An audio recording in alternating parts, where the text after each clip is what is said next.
Welcome to Whips in the Dungeon. I'm Dex. Everybody that knows me knows I love dungeon play. I like to teach. If you have a convention or an organization, you need a workshop, reach out to me. I love to go and do workshops.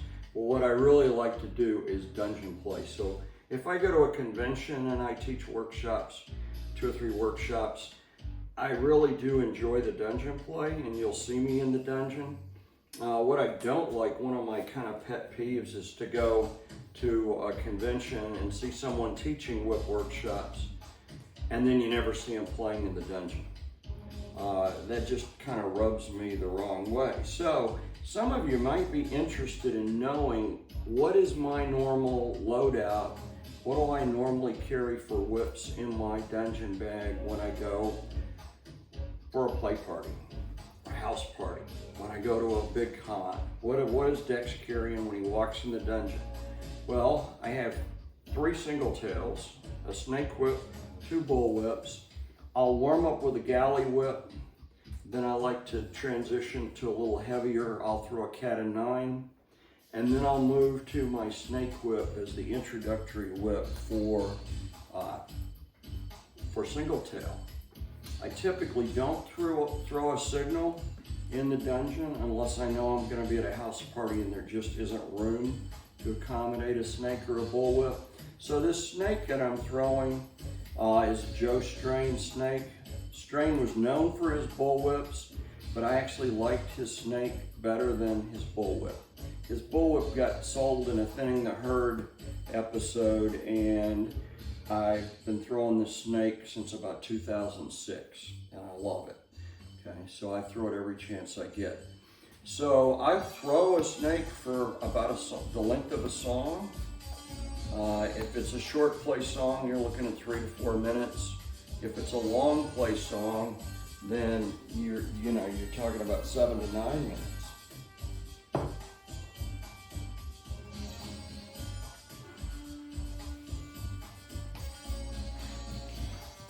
And that happens sometimes. What happened right there? Well, I clipped my cracker. I've got a wind gong set up as a target. I clipped my cracker on the edge of the wind gong and it flipped it off. So I went and got my cracker back and I'm putting it back on my whip. When I first put a cracker on, I usually like to set the knot or get the knot tighter by cracking the whip. I don't crack the whip just to make noise. I crack it to help set the knot in the cracker. So I'm throwing a 12 plat, 3-foot Joe Strain, a little butt boy music on. I'll just throw it for a minute, let you hear the wind gong. So I just want to feather this wind gong. When I'm working with a whip catcher, I'm going to ask them to nod their head the minute they feel the puff of air coming off the end of the cracker. Very important to get in rhythm with the music, to transfer that energy to the whip catcher. So changes on the throwing end result in bigger changes on the catching end. So this swaying I'm doing is providing some variation in the finish of the whip, and the whip catcher is going to feel that. What the whip catcher doesn't want you to do is hit the same damn spot every single time they get a whip strike. So some movement is good, just in rhythm.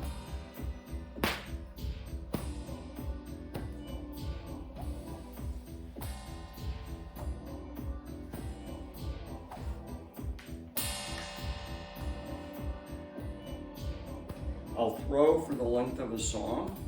If it's a long play song, you're usually looking at 7 to 9 minutes. I'll use the in between that song ending and the next song beginning, to check in with the whip catcher, find out how they're doing, to put that whip down, and to pick up my next whip. Well, what's my next whip in my toy bag? It's normally a 4-foot, 16 flat target bullwhip by Peter Jack. This one was made in 2001. Back in 2001, Jack was making his pommel and his heel nut kind of squarish.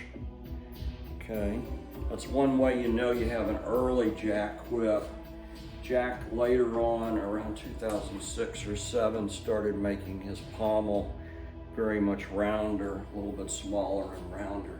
So if you compare those, they're quite different. Both handles are 9-inch, but this one is a Target and the other one is a Latigo Idago. So 9 minutes are gone, you checked in, you start throwing your bullwhip. You have to relocate your target or your toe line. So again, we ask the whip catcher to nod their head when they just feel a puff of air coming off the cracker.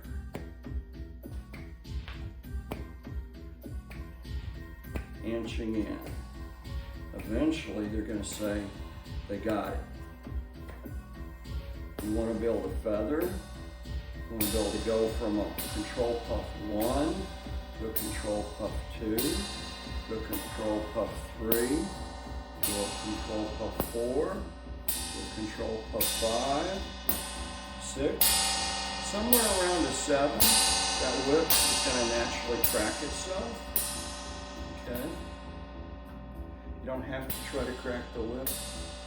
You can move with the music, dance around. When that song ends, you're going to go to the next whip. Latigo Idago whip. So for the whole toy bag, galley whip, throw for a song, take it easy, check in with the whip catcher, see how they're doing, feel their back, see how they're warming up, throw a cat for a song. Long play songs. After the cat, we're 20 minutes into this whip scene. Throw a snake for a long play song, another 7 to 9 minutes. You're 30 minutes into the whip scene and you pick up your first bullwhip.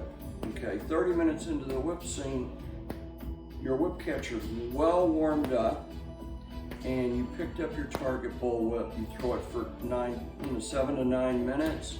Then with the check-in, you're now at about the 40-minute point and you pick up your second bullwhip, the Latigo Idago martial arts fighting whip. Little different shot load, feels a little different, finishes a little different, and throw it for a song. So now you're at about the 50-minute point in a scene. It's a good time to cool things down. You might turn the whip catcher around, play with their chest a little bit, calm things down, do a little aftercare, clean the equipment up, and somewhere around the 60-minute point, you're ready to turn that St. Andrew's crosser piece of equipment over to somebody else. Most dungeons don't like to see you monopolize a piece of equipment for longer than 45 to 60 minutes. So set your toy bag up where you don't have to be watching the clock all the time. You don't have to be looking at your wristwatch. You're listening to the music and you know the sequence that you've laid out or visualized for a scene. And when you get to your last implement or your last toy, you know it's time to wrap things up. So a little bit about my philosophy of how I play. Generally, if you watch me play, you go, well, Dix has been doing that for 26 years. And you're right, I have. That formula has worked for me.